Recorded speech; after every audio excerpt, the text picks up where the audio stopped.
Hello, can everyone hear me? Hi, yeah, I can hear you. Right, good. So there's supposed to be a few more people on the call, but they must just be running late. So decided to get started. hmm Uh, so, oh, here we are. Here's one. So we're just getting started now. So I thought I'd start with who I am first, and then we'll get on to the conference as a whole. So I'm I'm an 18-year-old from Greater Manchester. I'm a runner and also a published author. You can also find me on Running Through Cancer, which most of you know me as anyway. And I'm also an advocate for a lot of charities. So I work with Brains Trust, Brain Tumor Research, and also Brain Tumor Charity. I also I also do my own advocating stuff like this, just try and put pressure on the government.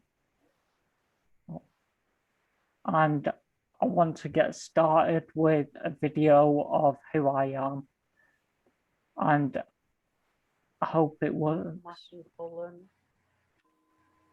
So let me just share the sound. Hopefully you should be able to hear this. Let me know if you can't hear it. Okay. Also known as Running Through Cancer. So Hello, my I'm story. Matthew Pullen, also known as Running Through Cancer, an 18-year-old from England, and this is my story. I was born as a twin in 2002, one of the hottest summers on record. Me and my brother came shortly after in November. We lived a normal childhood, really, and we enjoyed it until I was 3. And unfortunately, we found out that I had a high-grade brain tumour, ependymoma, and they had to get rid of it.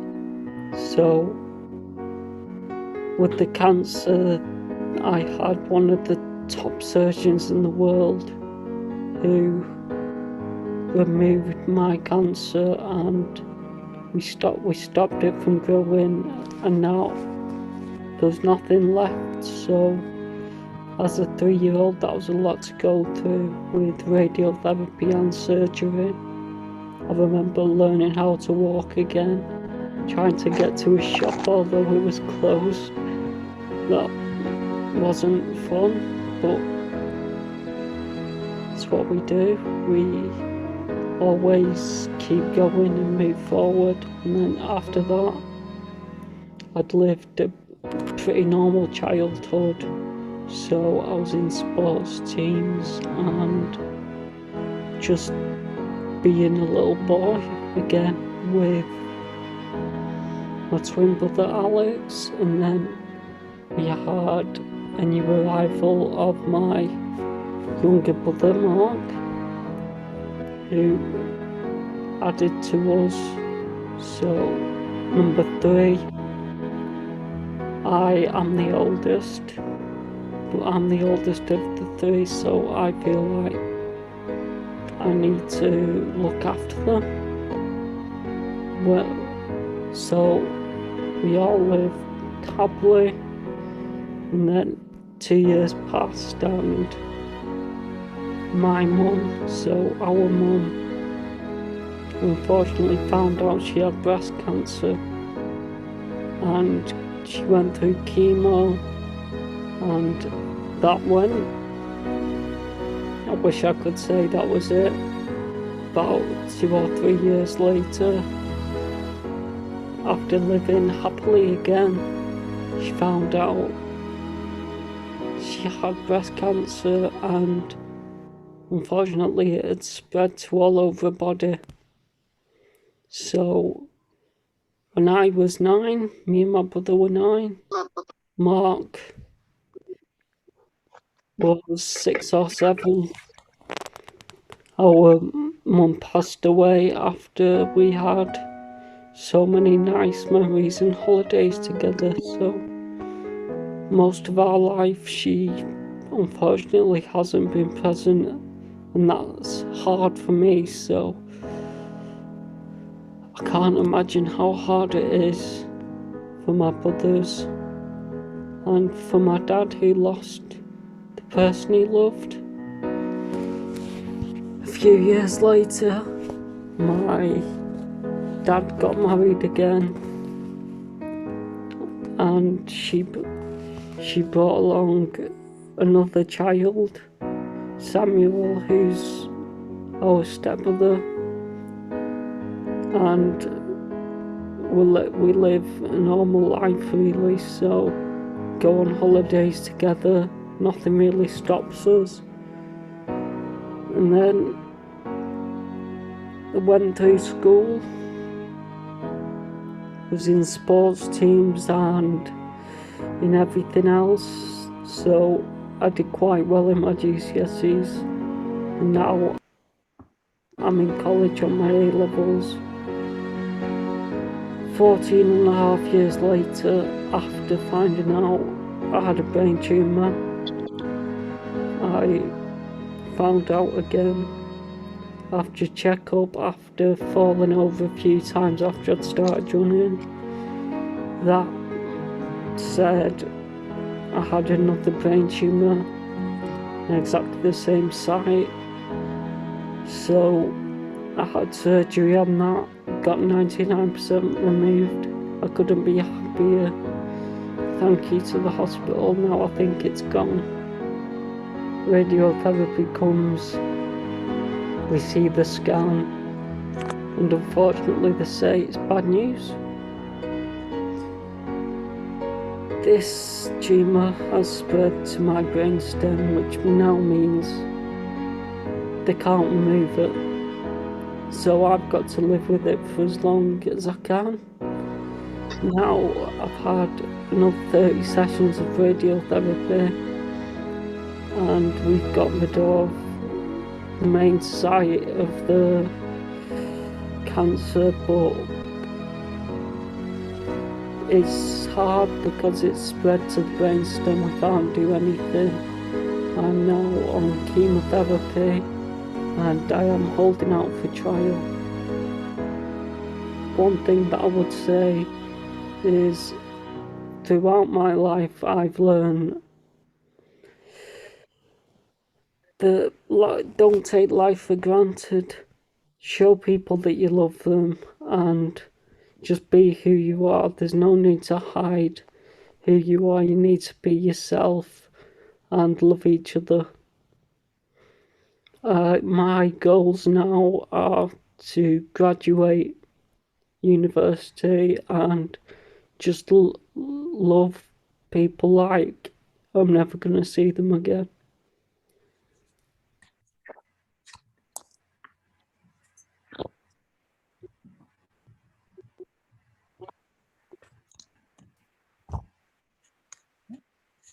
So I hope all of you have got to know me a bit by that video, and now know my experience as to why I do all of this and why I want to make a change, and other people can make a change as well.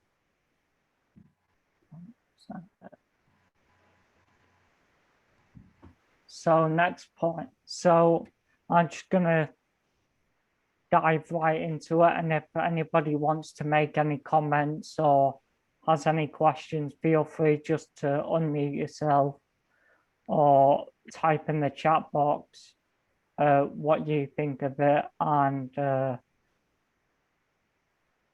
how you what you think of it and what ideas you think could benefit, because I will be taking notes from this conference and getting them down into note form.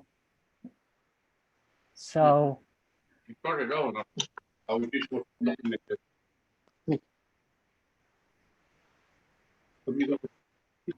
Yeah, just went on to that.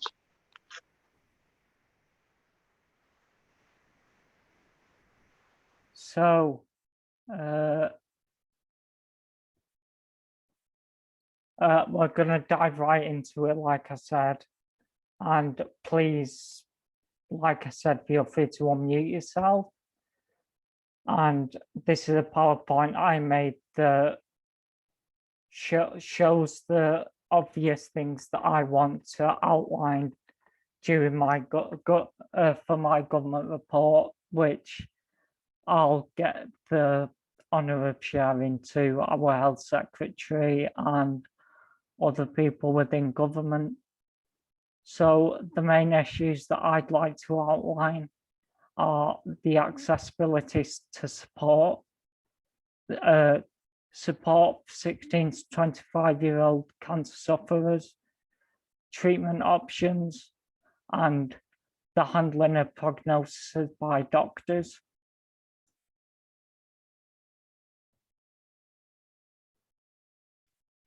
So with the accessibility of support, I believe every cancer patient should be offered the chance to have counselling.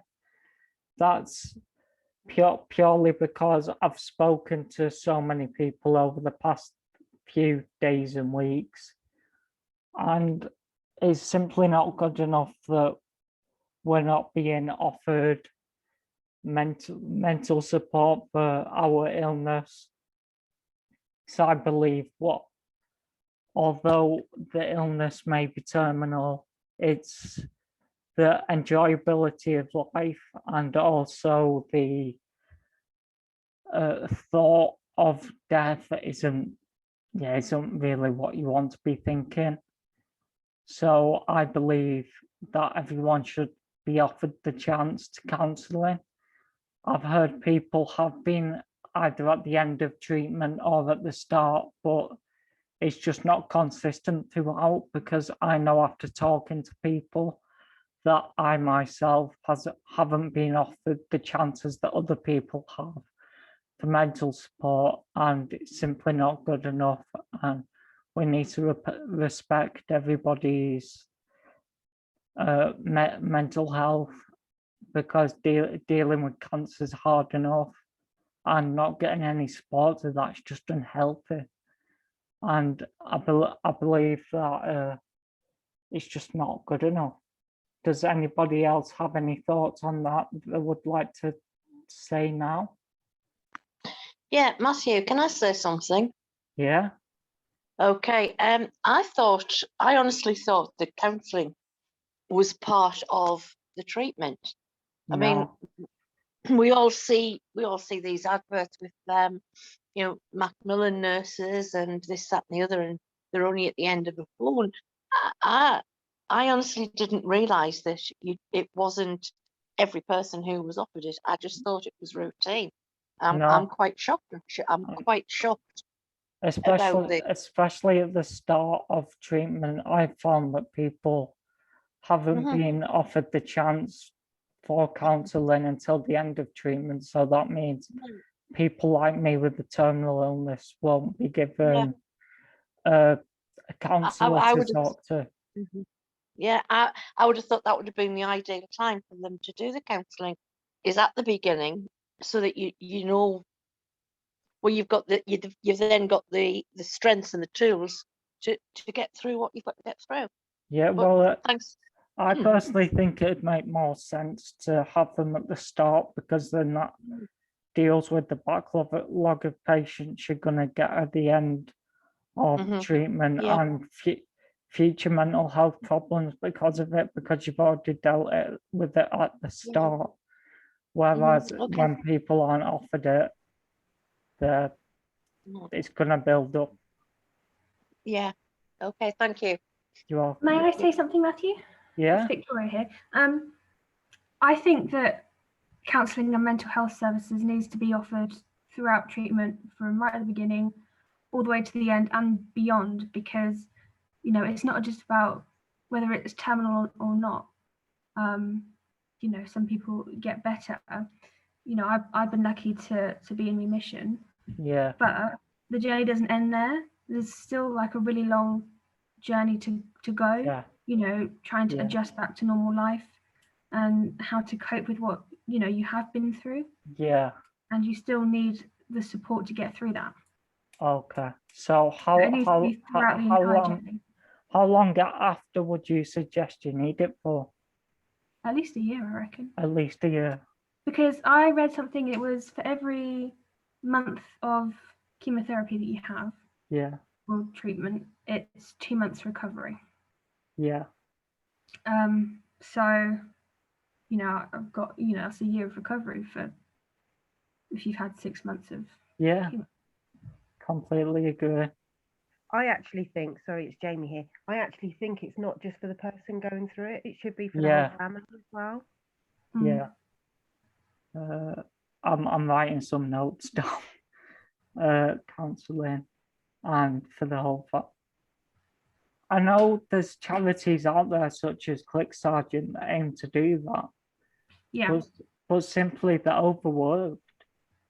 I mean, Not I- just that, I- you've got to go and, you've got to go and find them. So Yeah. it's not as if you're being told about these charities out there that are doing the brilliant work. You actually have Yeah. to do your own research. And by the time you're doing the research, it's kind of a little bit sometimes too late. yeah, totally agree. Yeah, so if hospitals and nurses and doctors can find a way to bridge that gap, perhaps. Yeah. Sure. And anybody else want to comment? No. Right. So I've also, so I know we get given accessibility nurses, which are like your direct contact to the hospital. I know I have spoken to my TYA specialists, which is teenage and young adults, and they're overworked, overrun. It's like I found out during my interviews that most accessibility nurses have around 700 patients, and to me that's not good enough because it's not accessible at all. I've also found that people have a good reputation with them at the start, and then at the end they're just not talking and just don't trust them. And I've got 2 other points on this. So I believe that every patient should be guided to and able to access physiotherapy when needed. So I've discussed physiotherapy after surgery, and I found that patients are either made to look around privately or just abandoned for the physiotherapists of the NHS. And I also found with my own experience that I was lost within the system, and I've through my reading of government reports, it says there's a quote that says, ensure that patients don't feel lost and get optimum support, and I just don't feel like that's happening. And finally, I've not really discussed this, but financial support to help get disabled benefits needs to be given by the NHS because it's just too hard for us. And we're supposed to be disabled looking for this. Why have they made it so hard? Has anybody got any questions about this slide? I've not got a question. I've just got, I just want to comment. I think your video at the start, that's really effective, really well done. Thank you. And to comment on the accessibility nurses, Yeah, I had one when I was first diagnosed, but after that, I never saw them. I think she actually ended up. She retired. She in the end. retired, and I don't ever think we saw her replacement. But she was working from Preston, and Laura was being treated at the Christie, so she wasn't even in the. She wasn't even in the right place, so she wasn't there to see, which confused matters. I think we had an additional issue in that Laura was treated as part of our private health care at the Christie. And so she wasn't even treated in the young persons unit. She was treated upstairs in the, was it 30? I don't know what it's called. But she was treated just in the normal bit up there with adults. Oh, yeah. Anybody. There was no one there really. Right. You would just check in and that was it really. You'd get your treatment and go. So you were definitely lost in the system, weren't you? Yeah, definitely. I've found that with a lot of people that although these government reports say to ensure that people aren't lost within the system, and that I can quote, it says that it's in B17, and I just feel like what's happening? I just feel like the NHS need to understand that we as a whole feel like we're lost, whereas we shouldn't be, and we should, quote, be receiving the optimum support. Can I just say something, Matthew? Yeah. It's to me. I mean, I know the past 2 years, obviously, with the pandemic's been, it's been, people just haven't realised how bad things have been in hospitals. But I do think that even before that, your side, like the cancer side of medicine has always been on the back burner. It's never been up at the forefront. With everybody, going for it with and helping and that. And I think it's a case of excuse me. Sometimes they concentrate too much on the like the surgery side of things, and not on everything else. Everything else is left to other people, and it's so disjointed in the health service. People don't talk to other departments and that, and that is something that I think definitely does need looking at. Okay, thank you. Anyone else? I will say that I think there's a lot of there's a big difference between different hospitals. I was lucky to be at Addenbrooke's, where I think there's a lot more focus and attention to where money gets put in there. And so I think there are more services available. Like you have the Teenage Cancer Trust ward there, and having been on an adult cancer ward and the TCT ward, massive difference. And I think that shouldn't just be in a select few hospitals, that should be in all of them. All of them, totally agree. Anybody else before we move to the next slide?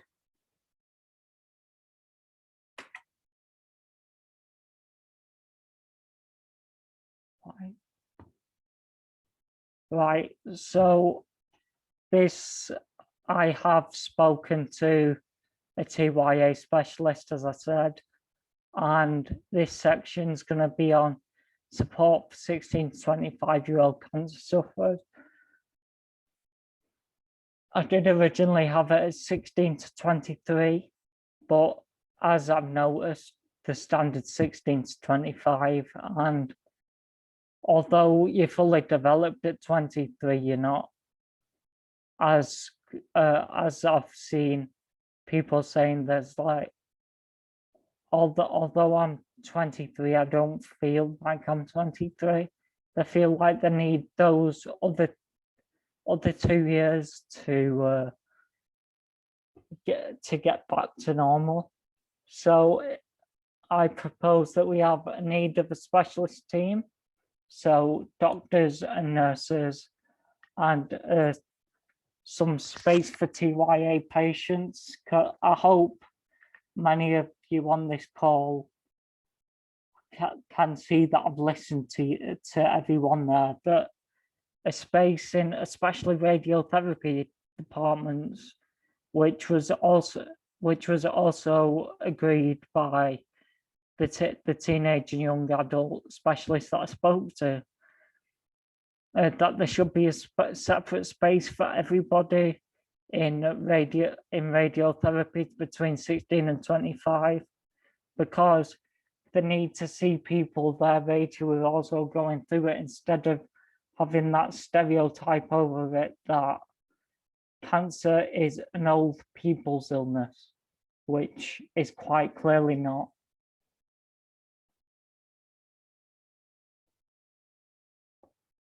So obviously we've got the need of a specialist team, and I've just written some notes so it'll help clarity, as some don't know if they are adult or pediatric. And again, we've got that word lost, because they're lost between the two. And we need both mental and physical support, which we kind of covered before, but we definitely need it for that age range, because people are being missed out. So, for example, Macmillan, because I am 17, haven't got in touch with me ever. Whereas I know, well, I was 17, now I'm 18. Whereas I know they would have been in touch with someone older than me. And finally, I believe that this section needs catering for, because we're all still developing. Any questions on that slide or comments? Just to say, Laura didn't get anyone contacted from Macmillan either as an 18-year-old. We did contact them and they said, what do you want us to do? We just a bit like, oh, well, we just kind of wanted some support. And they went, well, if it's specific, we can help you, but you know, give us a ring if there's something specific you want. But there was no support really, and we just kind of went, oh, okay then. And it was a bit of a, we have to do it by ourselves. It was very much, if you have a specific question, we might be able to find an answer for you, but there was definitely no support forthcoming, which was disappointing, because I spent years raising funds for them as well. Macmillan, 18. And any other comments? Yeah, I can just what the previous person's just said about Macmillan. And I know we're talking about obviously your own ages here. However, I had exactly the same issue with Macmillan dealing with my mother. Yeah. And she was, you know, she was in her 70s, and exactly the same response as previous person had. Yeah. I asked them, we need some help. I don't know what to do, where to go, and come back if you have a specific question. Yeah. So that one basically I don't think is just based at, you know, affecting the age group that we're talking about. It's across the board that I feel. Yeah. Okay. Right, thanks. Anybody else?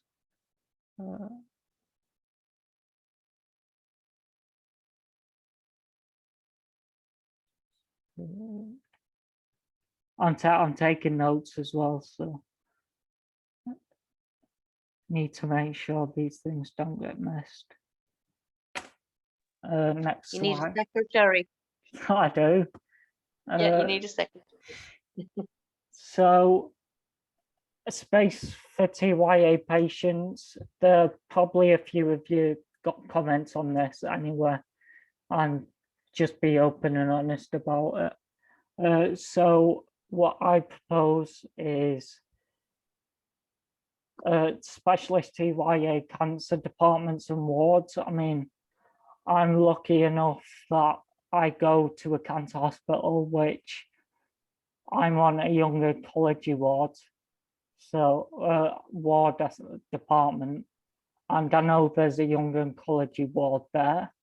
So I know I would be with people my age, but when I had surgery at a different hospital, I was left with adults. I was 17, left with adults, and as I've got with quite a few other people, you just feel isolated and lonely. And I feel if there's specialist wards and departments, we can get staff that are trained for this, and also not feeling like you're the youngest person there and the only one suffering.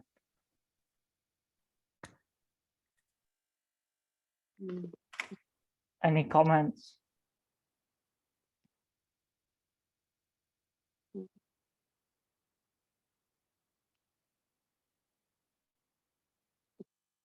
So if there's no comments on that one, we'll move on to treatment options. In this section, I'm going to discuss the storage of tumours and cancers, and also understanding of other treatment options. And underneath, I've just got a quote that I found quite poignant from someone. It's from, I say someone, it basically went through everyone. Treatment options from the NHS are limited, and to back that up, we've got these medications that might be working, that because it costs 20,000 to go, the NHS aren't funding. And I don't feel that people should have to cover the cost themselves. And also through travel costs and stuff, I know it's been harder through COVID as well. You just don't want to be traveling, because at the end of the day, you're a cancer patient, and with COVID, you're wanting to live your life as a cancer patient. But if you're going abroad to, say, like Italy or Germany, you're gonna have to come back and isolate it for 2 weeks. Then before you know it, you're back to the hospital abroad. Then another 2 weeks, and then so on.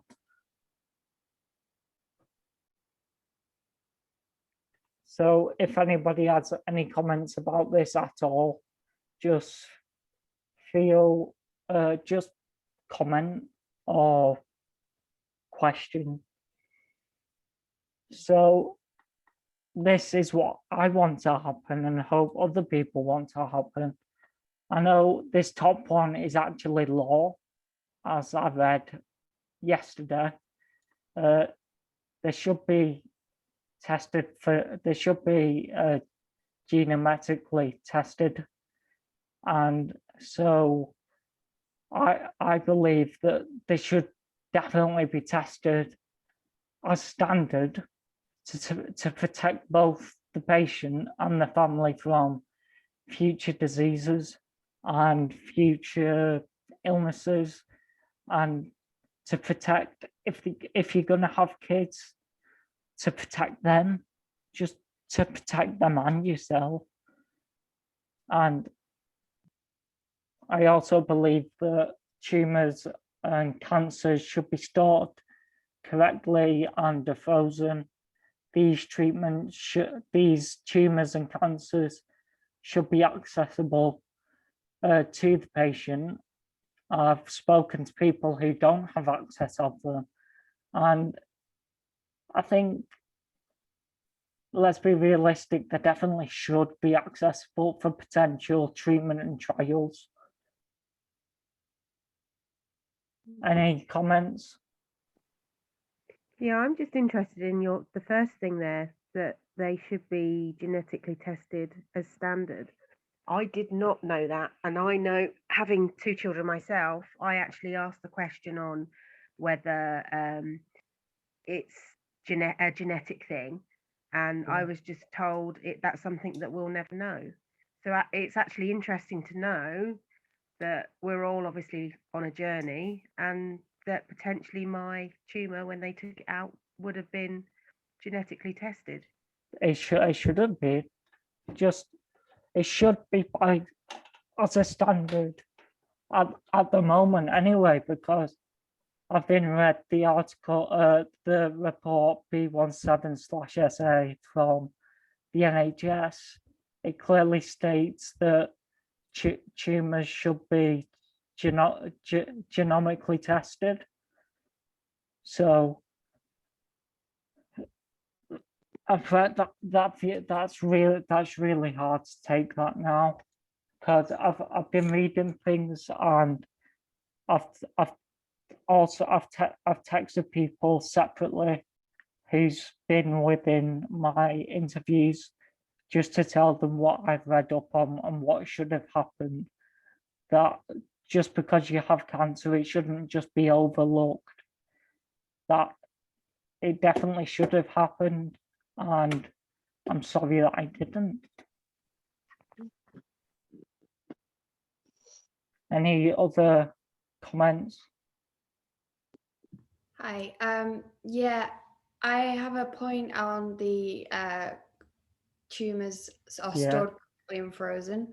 For my first one, despite my mum asking constantly for my tumour to be frozen, so I would have more options available for treatment, it wasn't, and my consultant kept telling me that there was enough left for this DC-Vax. I'm not sure if you've heard. And he told us that over and over again, but it turns out that there wasn't enough.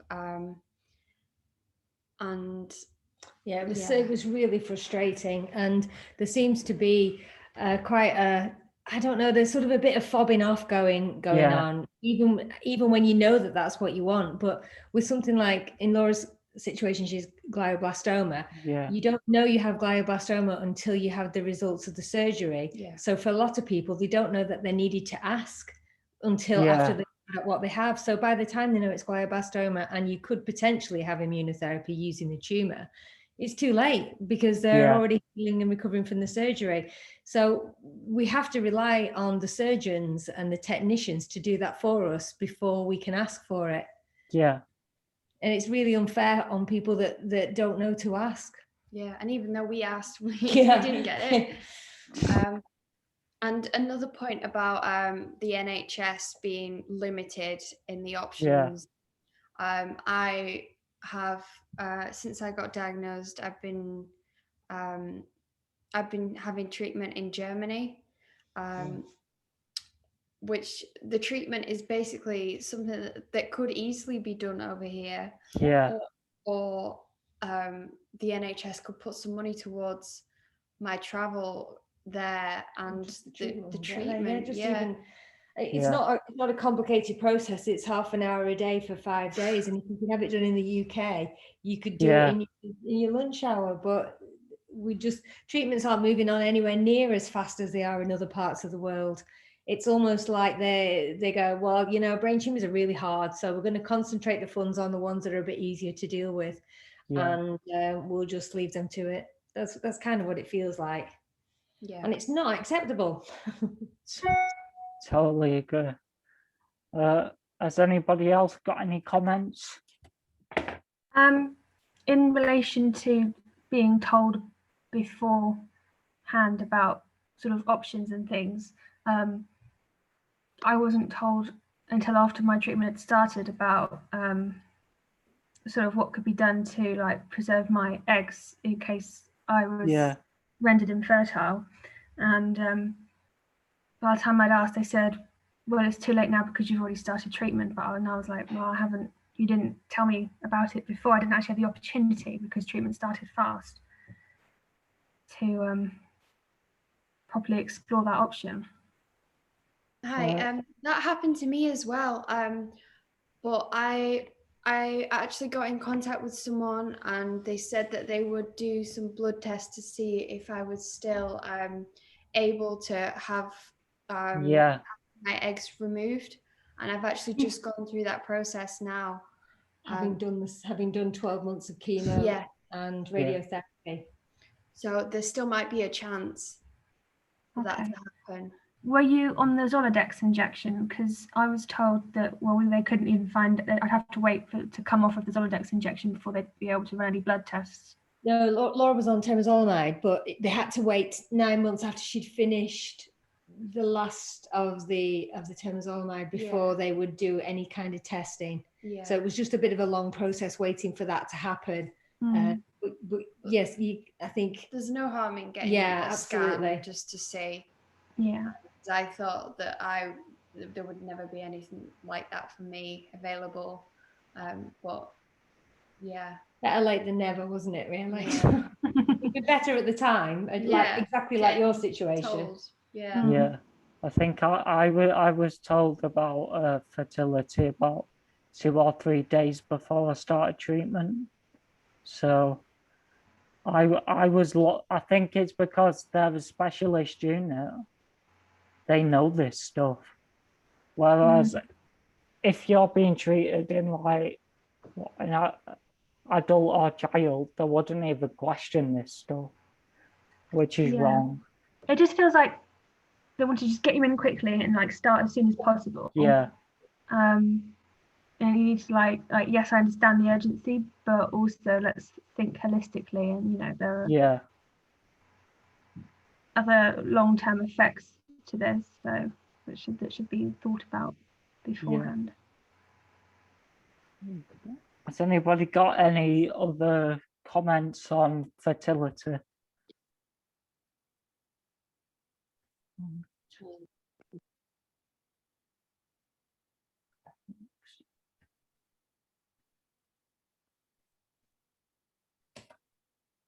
Next slide.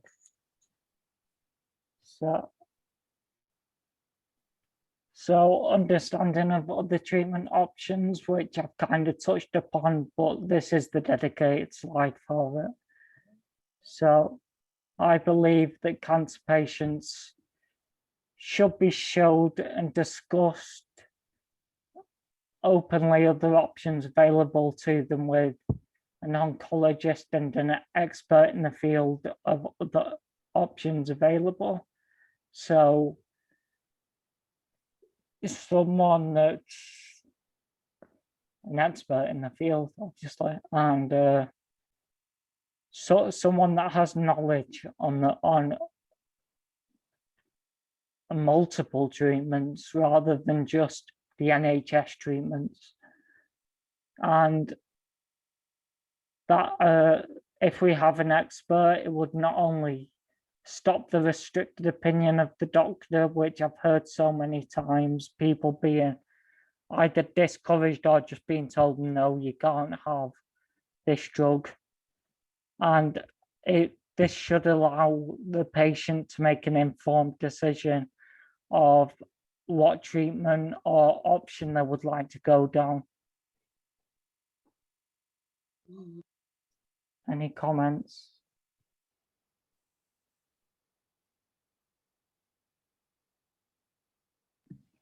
I think on this question, this is such a difficult one, isn't it? I think the oncologist will only really discuss the things that they can offer you, and they're very, very reluctant to even comment on anything that's not approved by NICE. And in terms of what NICE have approved, it's such a tiny amount for this area.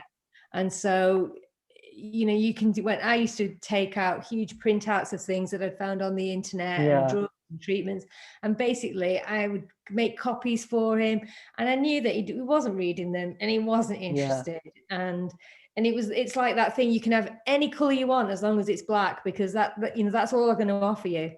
And I mean, he knew the other things that we were doing, and he didn't actually actively discourage us. He didn't say anything like, you know, I'm not treating you if you do this and do that.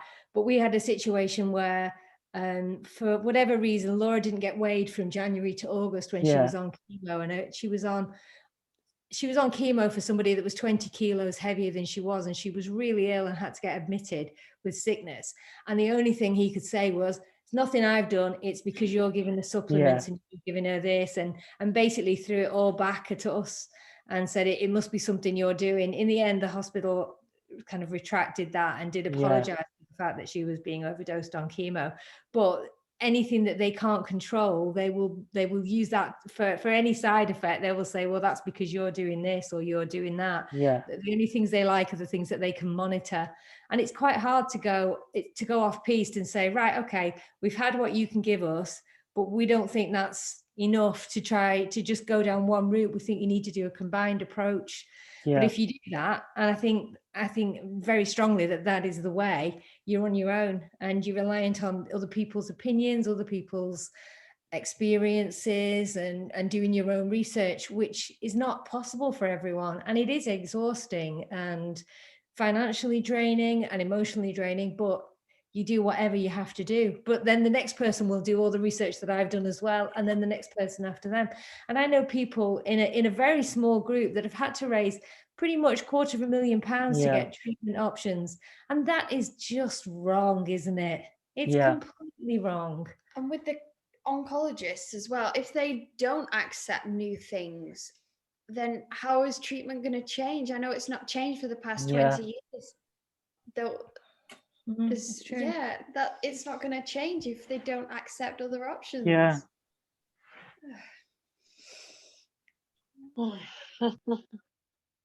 anybody else got any comments?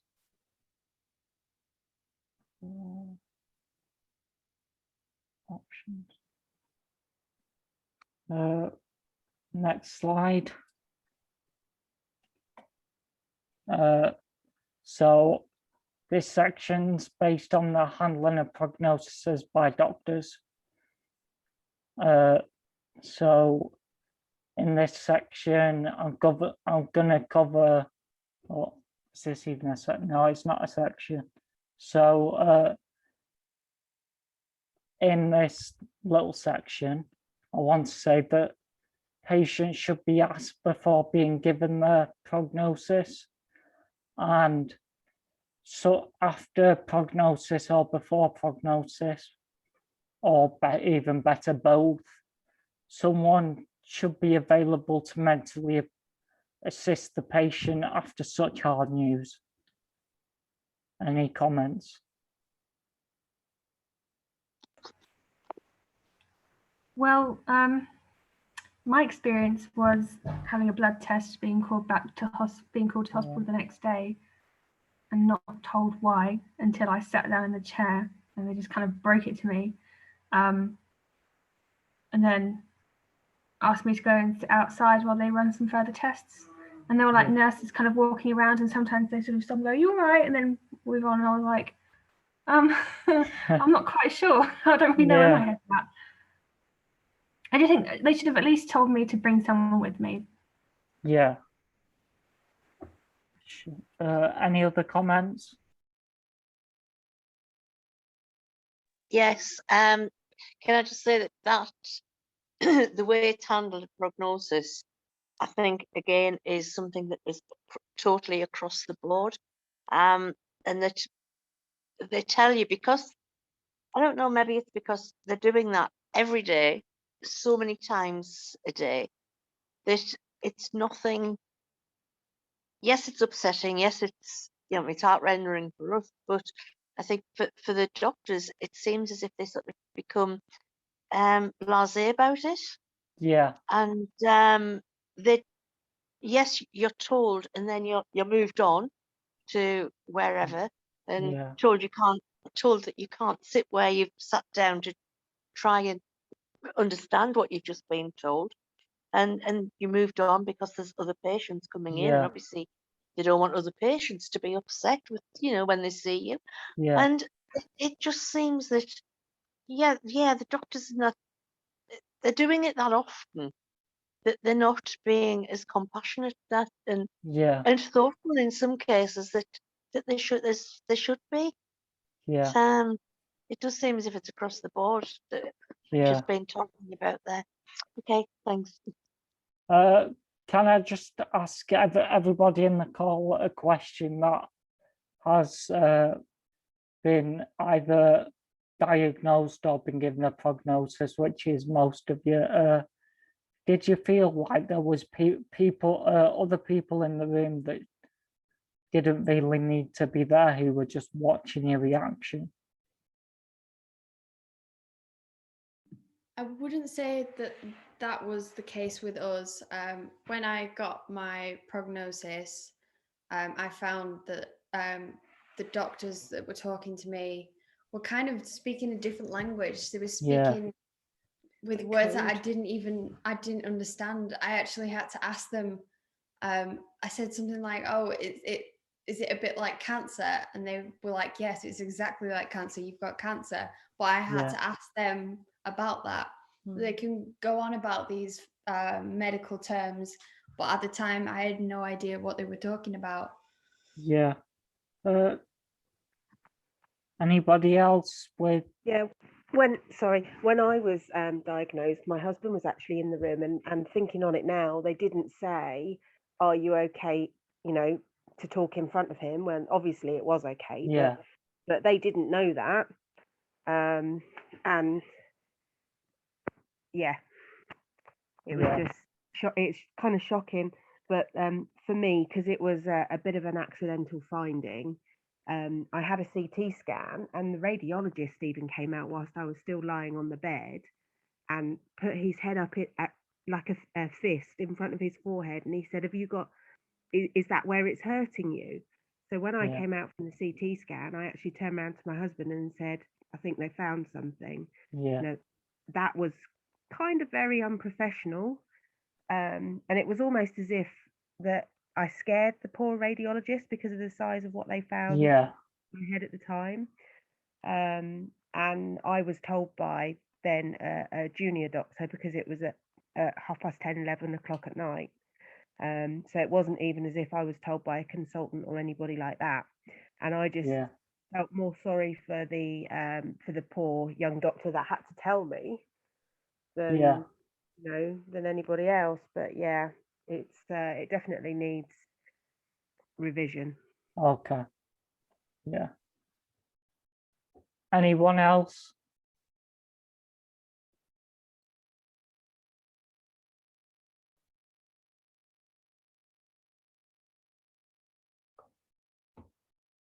There we go. Right. So this bit, I want to say it's a bit of a discussion section, so feel free to answer. You can put in the chat box or unmute yourself. So the first question that I'd like to ask is, within this, no, forget that. What during your cancer experience, what do you think that was the most important thing that the NHS could have done for you?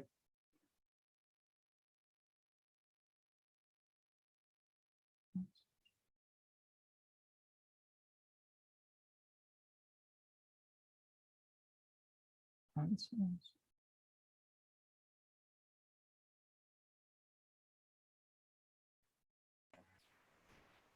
Well, I'll start off by saying I think for me during treatment, I think mental support was the most Yeah. important, and then as I was finishing, it then became about the physical support. Yeah. Because I wasn't even like, I everyone notices the changes to your body and the impact that treatment has. But I kind of shoved it to one side and thought, well, I'll worry about that Yeah. once I've got through this. But mental support was a lot Yeah. more important to me, just because I struggled so much with it. Yeah. I needed all the help that I could get, especially when I was having my CAR T cell transplant. Yeah. And I was so scared. And the Teenage Cancer Trust ward had shut down because of COVID. And I Yeah. was in the adult ward, and I just felt very out of my depth and alone because I couldn't Yeah. even have any visitors. Was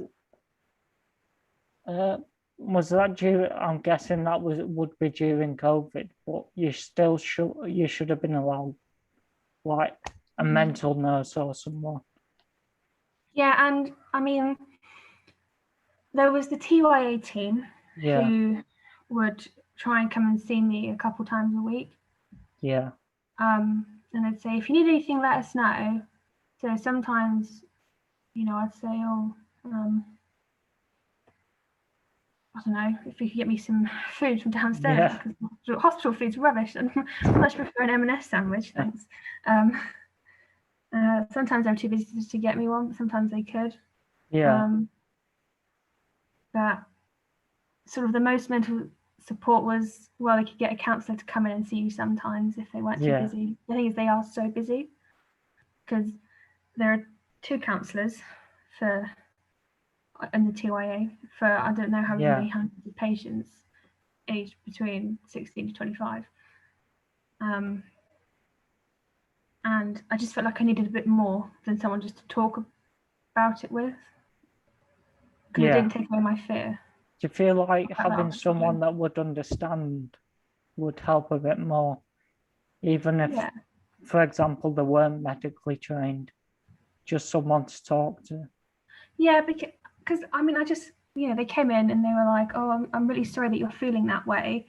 Yeah. What can you do to help?" And I was like, "Well, I don't really know. Yeah. I don't know what you can do to help." Well, I just know that I don't want to feel this way Yeah. anymore. And they'd say, "Oh, well, we're really sorry. If you need anything, let us know." It's like, I don't know what I need. Yeah. I think it's kind of like a vicious circle. Yeah. So I think that's the problem with cancer support, as I've found in this meeting, is that they only seem to be willing to, if you have a specific need, rather than just to have a chat about it.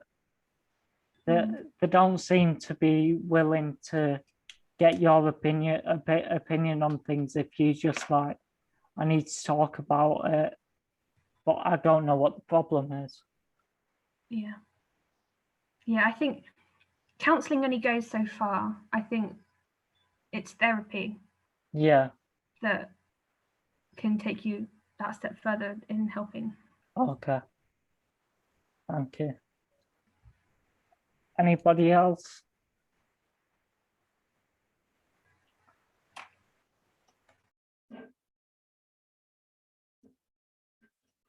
If nobody wants to say anything, it's fine. I can move on. I was offered counselling, Yeah. but it wasn't through the hospital, was No, it? it wasn't. We didn't get anything from the hospital, but it was our local hospice that Yeah. offered some reflexology and Yeah. counselling. But it's not easy to go to a hospice when you're still in the fight, Yeah. as it were. Yeah. We weren't ready for the hospice. We don't intend to be ready for the hospice for a very long Yeah. time, and that's very hard to even just to go in there. You did go, didn't you? Have some some reflexology, but it's not an easy place to go into as Yeah. a young person. Yeah. I can imagine. I was gonna say, being 18 and having everyone around me at least 70 Yeah. people Yeah. around me. Do you think it would really- have helped if you had like a specific place to go to with people your age? Yeah. Yeah. I have to say that the Brain Tumor Charity Young Ambassadors group has been really good for that, because Yes. they've been able to, they've offered sort of support. You supported each other, haven't you, really? Yeah. And Yeah. that's been doing their residentials and things. Yeah. Just finding I was people. an ambassador. I decided to do that. I don't know why, but it ended up really helpful to me, Yeah. because there was 20 other people that had been through something similar to what I'd been through. So we kind of helped each other through rather than having professional support, even though that's offered by the charity. So yeah. Yeah, That was really I useful. understand. Anybody else want to comment?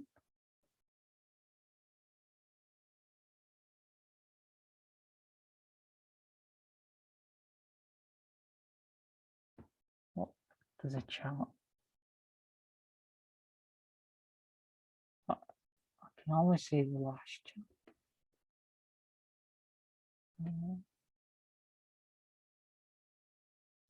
Same chat. Right, so I was telling you I was reading some reports, and I'd like to show you the bits that I've highlighted, which is in the report that I've been talking about, which is a TYA service specification. And I just feel that if you want to discuss any of it, I've read through it all. I'd be happy to discuss it and discuss it amongst yourselves. See what you make of it. So the first thing that I've not exactly highlighted, but I can see is what 1,700 patients in the age group are diagnosed per year, and this is increasing. And you can see that cancers diagnosed are lymphoma, leukemia, malignant brain tumors, bone tumors, germ cell neoplasms, soft tissue, sarcoma, malignant melanoma, and other ones, which although it may, which I read in a different one, in a different report, was they don't know why they've been diagnosed or why it's happening in young children. But with the rates as it is, so 27.3% for 15 to 19-year-olds to get lymphoma, which is supposedly an old people's disease, is I found was quite shocking, and that there definitely should be more research into it.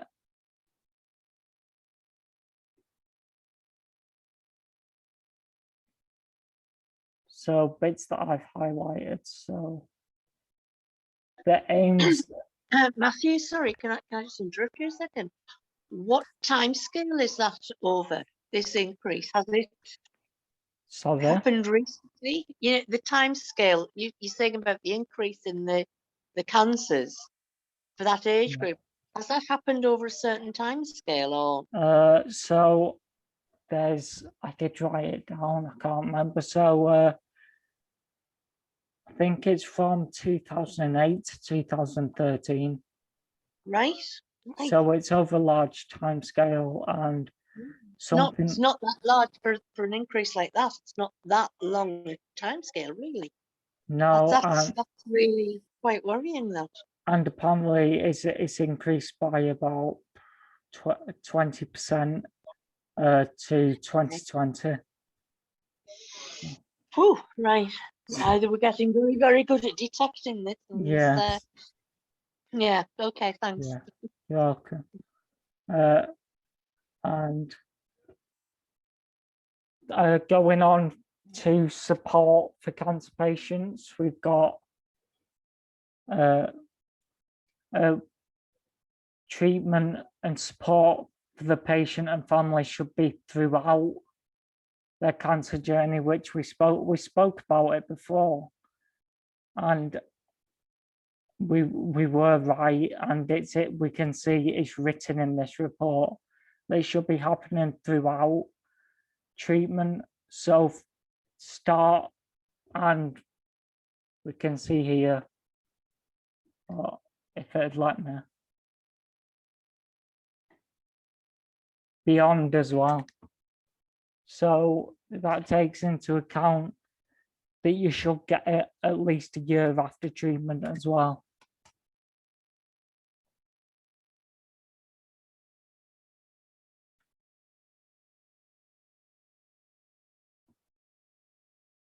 This I found was a big one for what I've been talking about.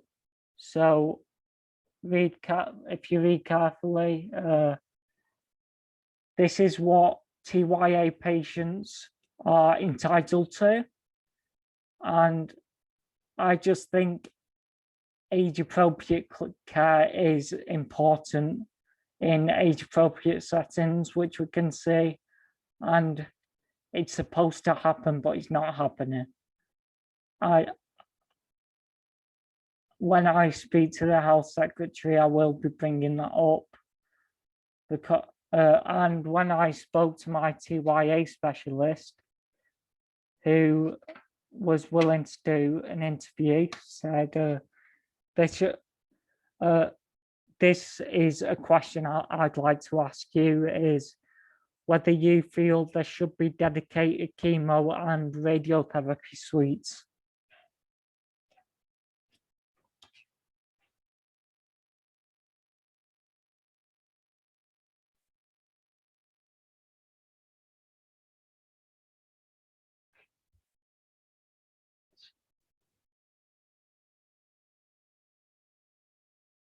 Do you think there should be specialist suites for TYA patients?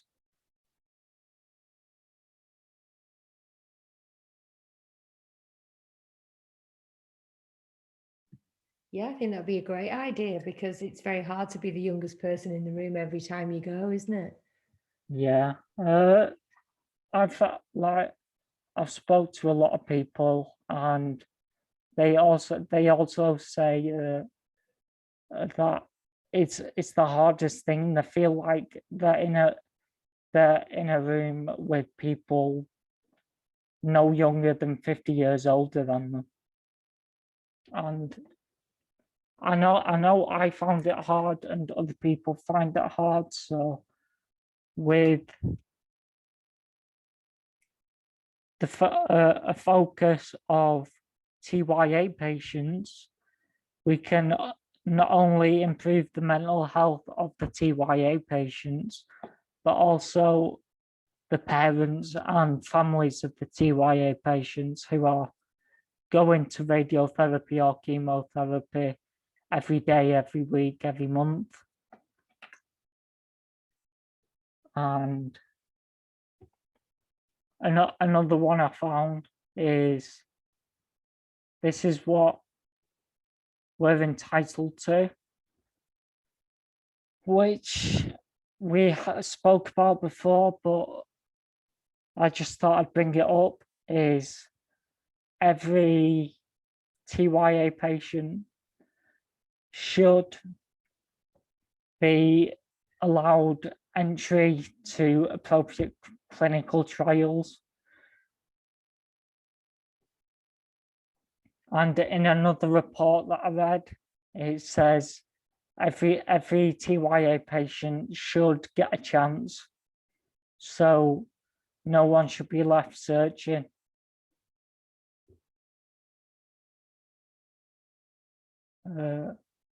So next point.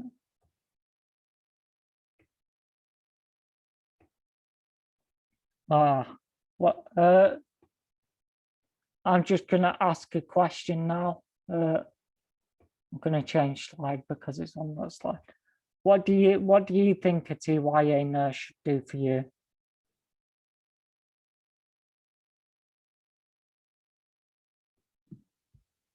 Be able to kind of translate what the doctors say into something that I can understand, I would say.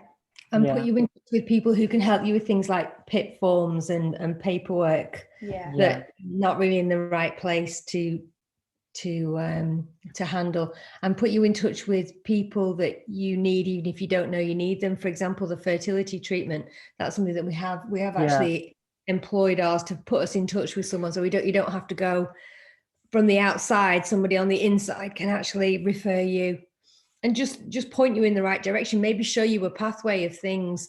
You know, this is a counselling service, you can phone this person, this is somebody who can help you with benefits, this is someone who can help you with other treatments, or maybe a dietitian or whatever, but give you a plan with maybe a flow chart and phone numbers and contact names, and just I don't know, and they're all non-medical things, aren't they, really? So you feel there should be someone who deals with the non-medical stuff? Yeah, I do, because they're the things that can end up taking all your time away from you. Yeah. Anybody else with a comment on what a TYA nurse should do for you?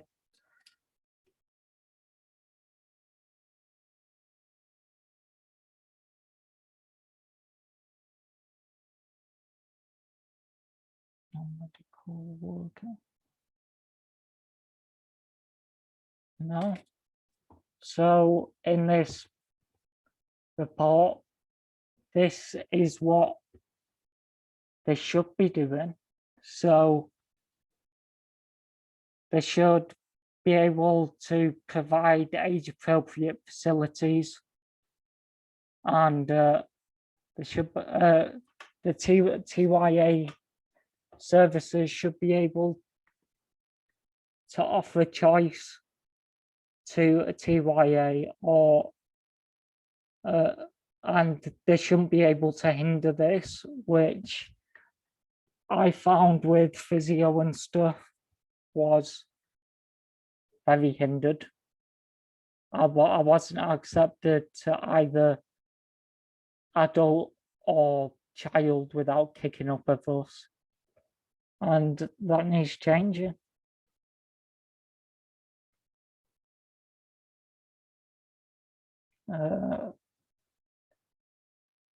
What's this?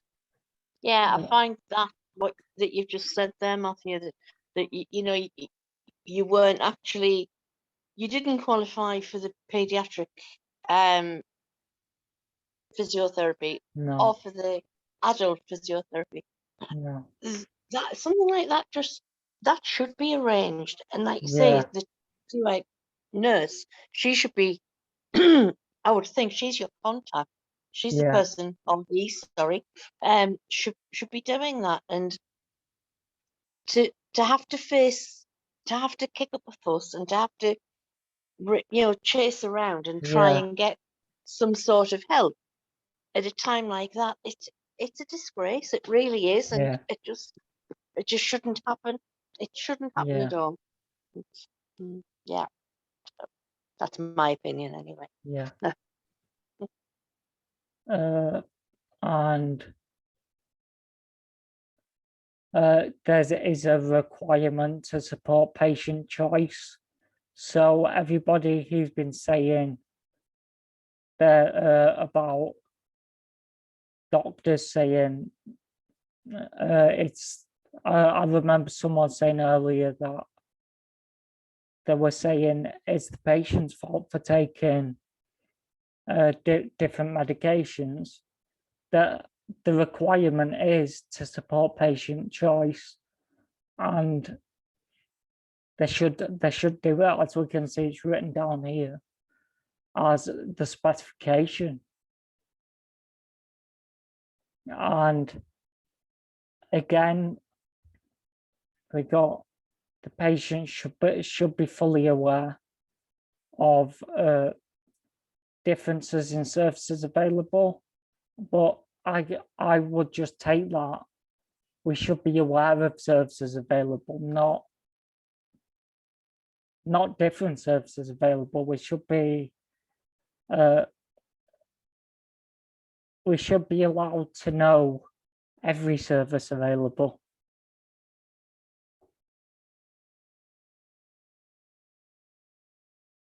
And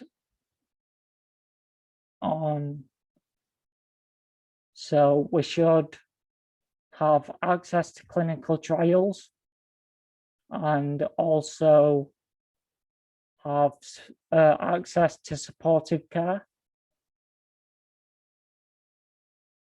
Has anybody got any comments or anything that I've mentioned in today's conference?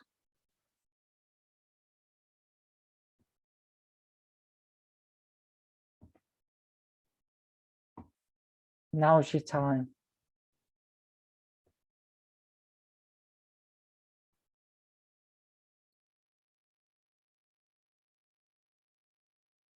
No?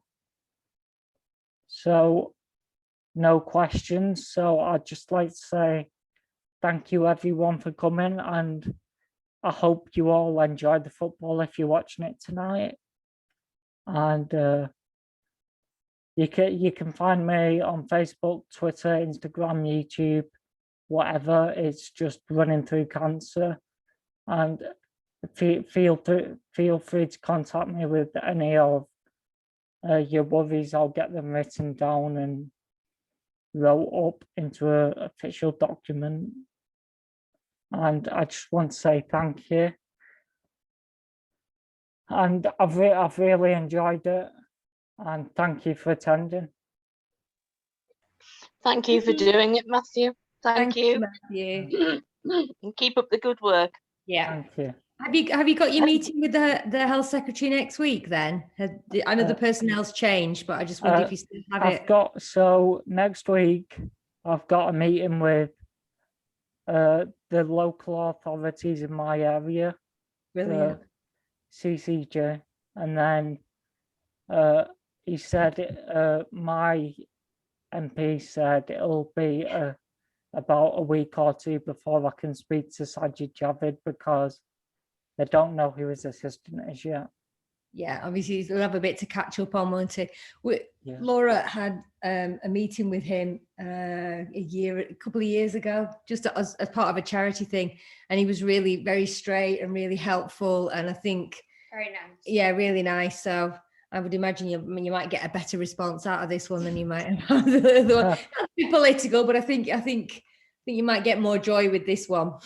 He's also near my area, so yeah, and he's very down to earth, and he talked a lot about his upbringing and being the son of a bus driver and going to when he went to do his A-levels, they only wanted him to do 2. They said he couldn't do more than 2, and he couldn't go to university. He should train to be a TV repairman. That's what they were trying to push him into at school. Yeah. So he's not always had the easiest time, and I think he's quite refreshing as a politician. Okay, thank you. Take care, everybody. Okay, bye. Okay, bye.